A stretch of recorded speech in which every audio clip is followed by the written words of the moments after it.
Many companies today use a VPN connection to allow workers to securely connect to their corporate network. So this tutorial is designed to explain basically how a VPN works. Even in the early days of computers, organizations wanted to send data from one place to the other. One example might have been you might have a very large university that has a mainframe computer. So we'll look at this university,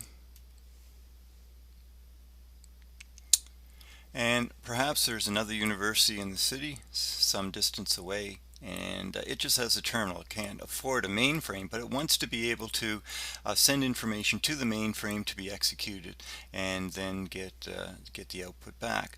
Well, the only way these were physically connected together was through the telephone system.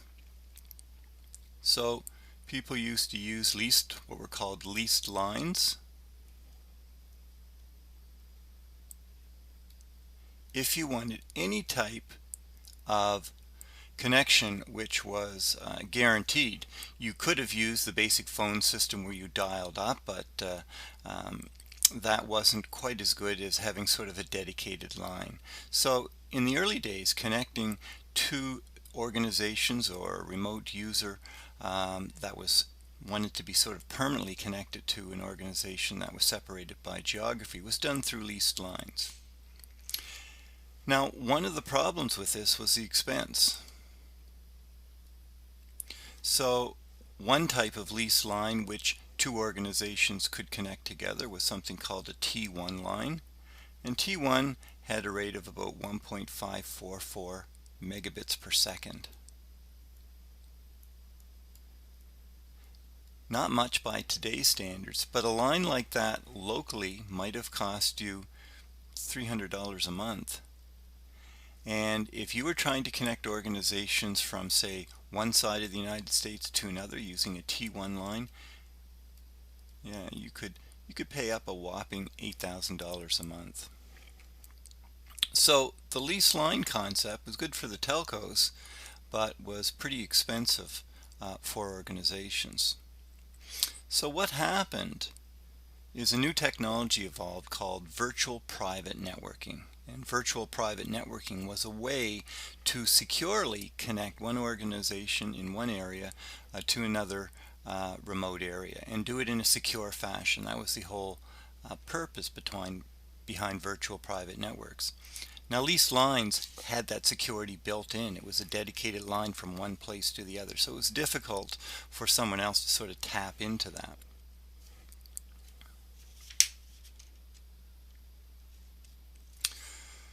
Well, there are two technologies that really made VPNs possible, which we'll look at. And one was the availability of some type of network, broadband network,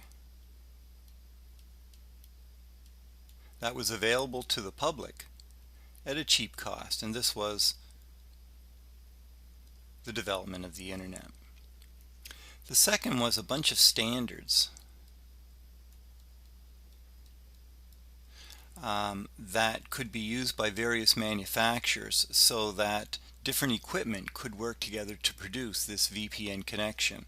So if you look at the diagram here, a virtual private network connection is designed to connect one organization in one remote area to another,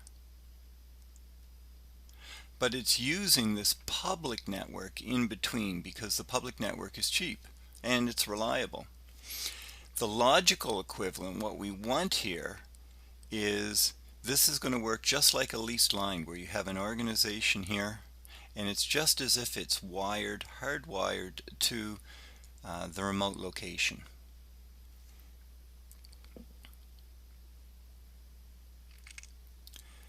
Now, if we look at the types of VPNs that are available, there's two types.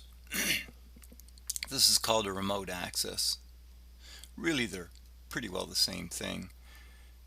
And remote access means I have a remote user, and it is going to use the public internet to attach into a corporate network. There's a firewall here, and that user is going to authenticate to the company network through the network server and be able to access any of the resources in the network here, files, printers, or whatever. A site-to-site is where we have an organization that's remote, and it has its own section of this corporate network, which is serviced by what's called an extranet server. And this is, again, using the public internet, coming in, authenticating to the network, and is more or less the resources are controlled by this extranet server, but it still has resource availability to all the resources inside the corporate network here. Now, what are the components of a VPN network? Well, there's three parts to setting up a VPN, and we'll briefly talk about them. The first is authentication.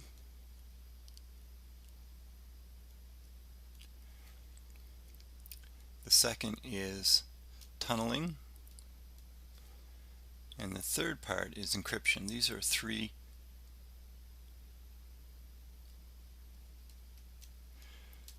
parts a VPN needs to construct from end to end. The first one we'll talk about is the tunnel. So I have a network over here, and a user in this network wants to access some resources over here. So let's suppose there are some resources called Fred and Barney. These are server names maybe. So when packets are constructed on this network, the users just want to indicate where they need to go to. Well, I got a packet that I want to send to Fred, and I've got some data in here. I can't send that out into the internet because the internet doesn't know these names, Fred, Barney. These are private, what are called private addresses, private to this network over here. So what we need to do is set up metaphorically what is called a tunnel, some way where I can send these private packages through the internet and direct them into this network. So we use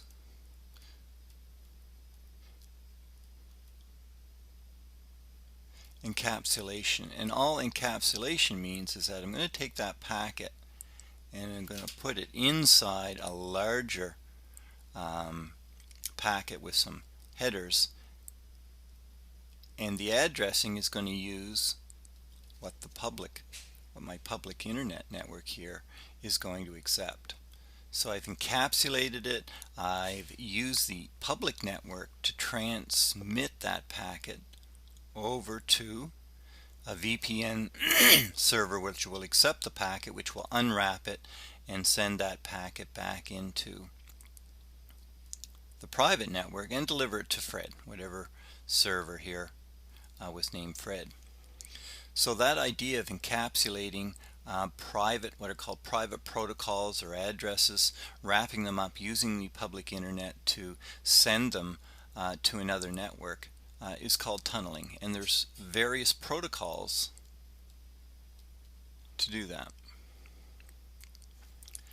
Now, authentication, whenever I want to set up a VPN connection between one network and another, there needs to be a way where you can identify and authenticate who you are.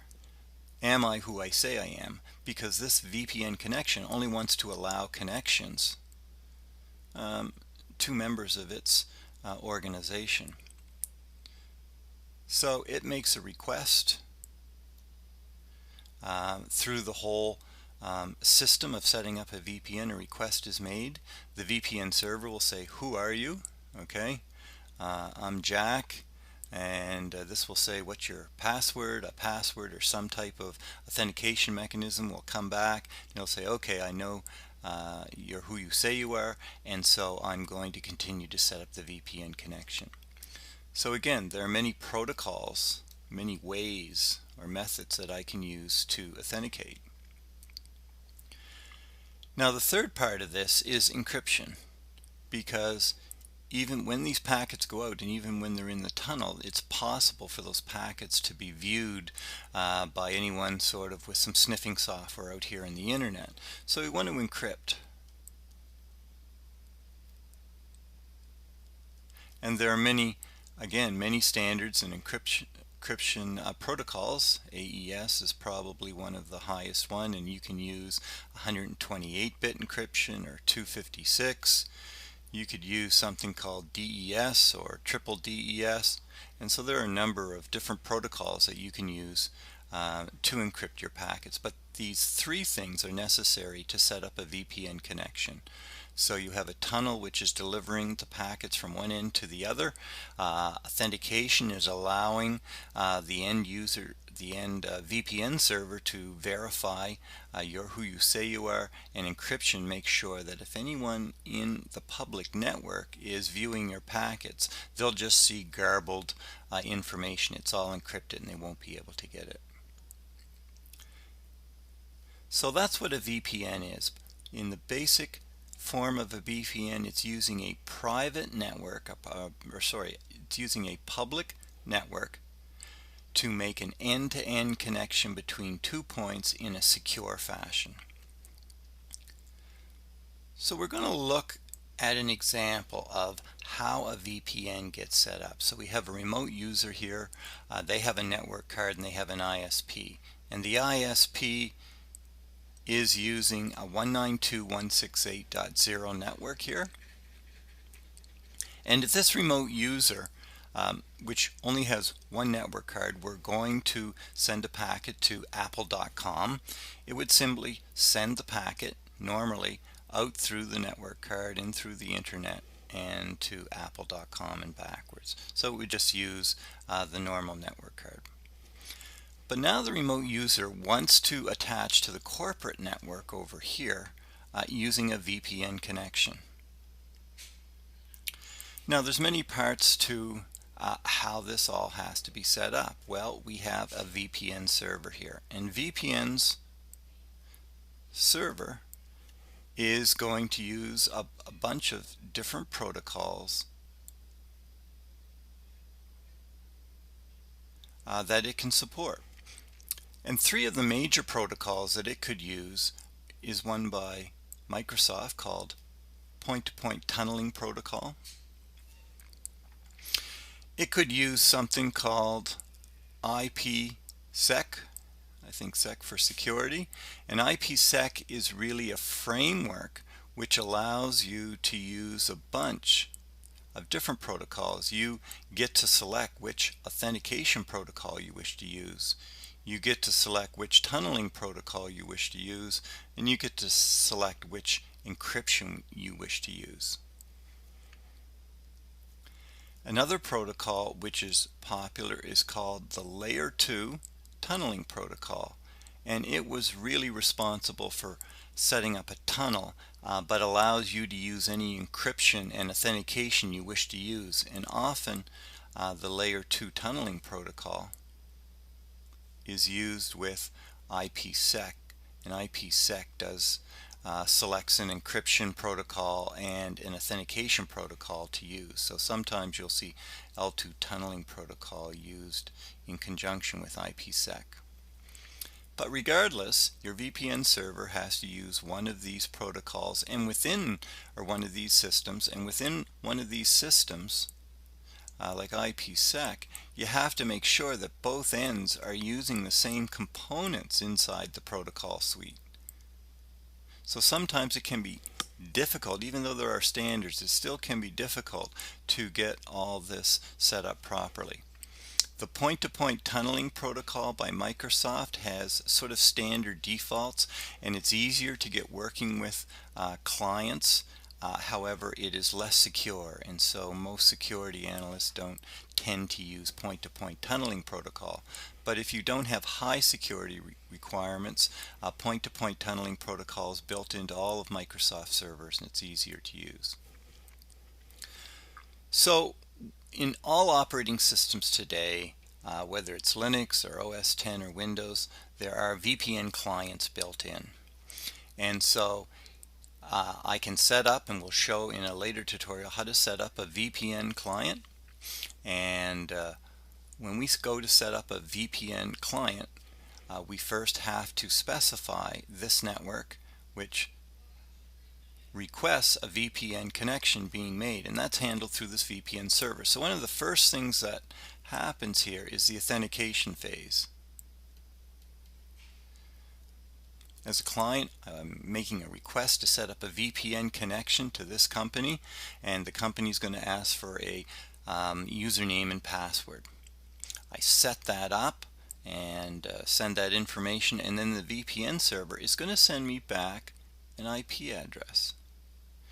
And what gets set up, so now I've authenticated, it's going to go ahead and set up the VPN connection, and it's giving me an address that's in this corporate network. And so what happens is, on this computer I set up actually a second, which is called a virtual NIC. I only have one physical NIC, but now I have a virtual connection, so it's like I have two network cards here. So what happens is, if I have an application and this application says I want to send a packet to this network, then the operating system takes that packet and it does all the VPN stuff to it. It encrypts it, it sends it out using, and encapsulates it and sends it out using a tunnel, and it gets taken to the VPN server, which unwraps it and sends that packet into this local network. Now logically, it's just like I have this type of connection. So we can think of anything that's going to this IP address as simply going through this little connection directly to the VPN server here. Now, there's something you should be aware of with VPNs. Whenever you set up a VPN, sometimes once you set up a VPN, anything is going to use the VPN connection. So what that means is that if I'm sending a packet to apple.com, it's going to use the VPN. Basically, it's going to come in here, it's going to say, apple.com, okay, I know that's not local, so I'm going to send it back out. So that can chew up bandwidth here. Also, if you're a person who maybe works for two different organizations and you set up a VPN to organization number one, you've got to remember that all your traffic's going through organization one. So if there's any monitoring traffic here or any firewalls here, they could interfere with the packets being sent, or they could even be monitoring your traffic. So be aware that can happen. Now probably the best scenario is that this computer should, basically, if I'm sending something to apple.com, really I don't want to use the VPN even though it's set up, so I should just send that packet out this way to the public network through the normal fashion. But packets which are designed for the 172.16.21 network would go through the VPN. If your computer is capable of sort of differentiating that and sending those in two different ways, that's called split tunneling.